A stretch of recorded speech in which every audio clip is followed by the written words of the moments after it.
Big boss realities season 7 హౌస్లో ఈసారి court nomination అంటూ బిగ్ బాస్ ఎంతో డిఫరెంట్గా ప్లాన్ చేసుకుంటూ వచ్చేసారు.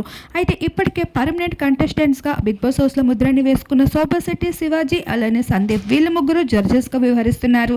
కంటెస్టెంట్స్ నామినేట్ చేస్తున్న నామినేషన్ సెంటెన్స్ అంతా పర్ఫెక్ట్ అనిపిస్తేనే, మిగతా జడ్జెస్ అగ్రీ చేస్తేనే ఆ నామినేషన్ ముందుకు సాగుతుంది.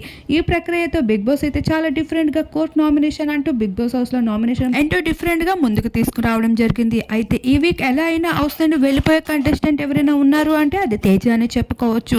అయితే తేజ ఇప్పటికే హౌస్లో చాలా అన్యాక్టివ్గా కనిపిస్తూ ఉన్నాడు. ఇందులో సందర్భంగానే ఈసారి నామినేషన్లో కూడా తేజ ఉండడం జరుగుతుంది. ఈసారి నామినేషన్లోకి 6 రావడం జరిగింది. శుభశ్రీ, ప్రిన్స్, గౌతమ్, తేజ, రతిక, ప్రియాంక. అయితే ఈసారి నామినేషన్ నుండి తప్పించుకుంది మాత్రం పల్లవి, ప్రశాంత్, అమర్దీప్ అని చెప్పుకోవచ్చు. మరి ఈ 6లో ఎవరు మీకు ఎలిమినేట్ అవుతారు అనిపిస్తుంది? మీ అభిప్రాయాన్ని కామెంట్ చేయండి. 6లో లీయెస్ట్ ఓటింగ్ మాత్రం తేజకే పడుతుంది. శుభశ్రీ అయితే వచ్చే వారం ఎలిమినేట్ అవకాశాలు ఉన్నాయేమో కానీ ఈసారి శుభశ్రీ కన్నా తేజ లీయెస్ట్ ఓటింగ్ అని మా అభిప్రాయం.